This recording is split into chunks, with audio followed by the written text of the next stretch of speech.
Hello, guys, welcome back to Understand with Ganesh. I hope you all are doing absolutely fine. In our previous lecture, we discussed the Cartesian plane, quadrants, and plotting of points. I hope all those concepts are clear because today's topic is completely based on them. आज हम coordinate geometry का एक बहुत ही important concept को step by step समझने वाले हैं, that is the derivation of distance formula. और बिलीव मी, अगर आपने आज का डेरिवेशन अच्छे से समझ लिया तो आपको ये फॉर्मूला कभी याद करने का जरूरत नहीं पड़ेगा। सो आई रिक्वेस्ट यू, इस लेक्चर को आप एंड तक जरूर देखिए और हर स्टेप को मेरे साथ समझने की कोशिश कीजिए। So without wasting any more time, let's start our today's class. तो जैसा कि मेरे पास यहाँ पे एक कार्टेशियन प्लेन दिया हुआ है जिसमें टोटल मेरे पास दो पॉइंट है, that is the first point is point A and the second point is point B. Point A का कोऑर्डिनेट x1 y1 है, पॉइंट बी का कोऑर्डिनेट मेरे पास x2 y2 है। हम लोग का मेन क्वेश्चन ये है कि हमें पॉइंट ए से लेकर के पॉइंट बी तक का जो डिस्टेंस है ये निकालना है। That means we have to find the distance between point A and point B, मतलब हमें ए बी निकालना है। तो चलिए देखते हैं हम लोग इसको कैसे करके निकाल सकते हैं। सबसे पहले हम लोग क्या करेंगे, पॉइंट बी से एक परपेंडिकुलर लाइन एक्स एक्सिस में ड्रॉ करेंगे। ठीक है, सेम कंडीशन हम लोग पॉइंट ए से भी एक परपेंडिकुलर लाइन हम लोग एक्स एक्सिस में ड्रॉ करेंगे। अगर हम लोग ध्यान से देखें तो मेरे पास ये जो टोटल हाइट है इसका वैल्यू कितना हो जाएगा, ये हो जाएगा मेरे पास y2। अगर हम लोग ये पॉइंट ए वाला को अगर हाइट को देखें तो इसका हाइट क्या हो जाएगा, दैट इज y1।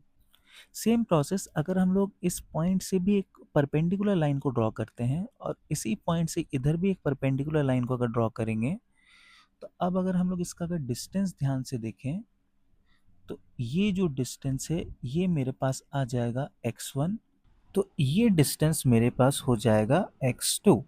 ठीक है, अगर हम लोग थोड़ा और ध्यान से देखें तो मेरे पास ये जो ट्रायंगल है इसका जो ये बेस बन रहा है इसका डिस्टेंस अगर निकालेंगे तो ये मेरे पास हो जाएगा x2 माइनस x1।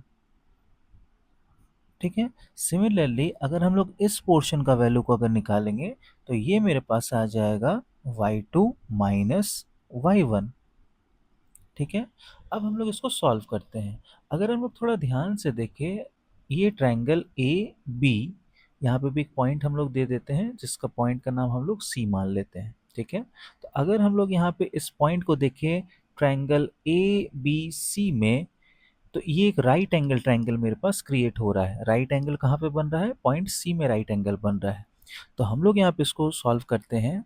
तो हम लोग यहाँ पे लिख सकते हैं in triangle A B C, अगर मेरे पास ये एक राइट एंगल ट्रायंगल है तो मेरा सबसे पहला हम लोग का माइंड में एक ही थ्योरम आएगा, दैट इज पाइथागोरस थ्योरम। तो हम लोग यहाँ पे लिख सकते हैं by using Pythagoras theorem. Pythagoras theorem, अगर पाइथागोरस थ्योरम अप्लाई करेंगे तो हमें पता है कि H square is equal to P square plus B square होता है।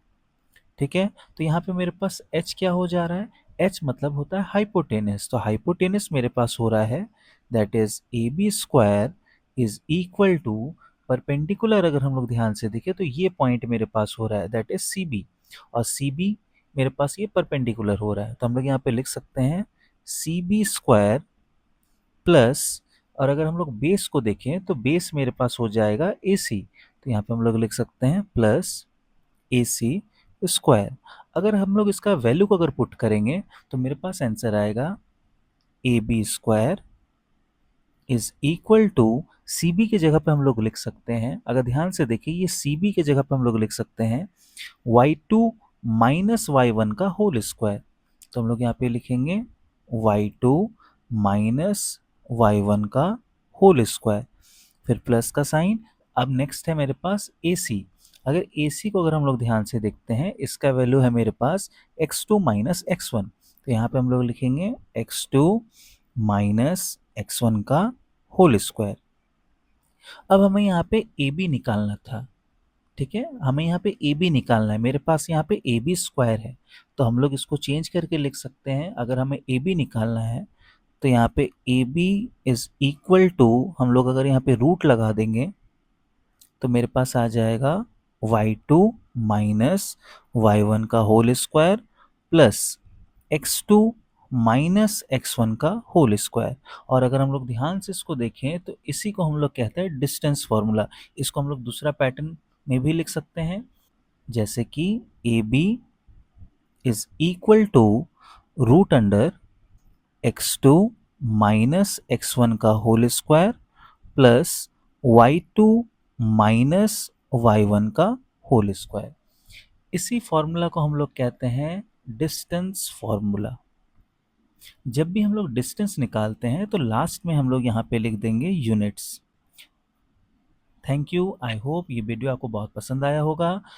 ऐसे ही वीडियोस को देखने के लिए आप इस चैनल को लाइक करें, शेयर करें और सब्सक्राइब करना ना भूलें। तब तक के लिए keep learning, keep growing. Thank you.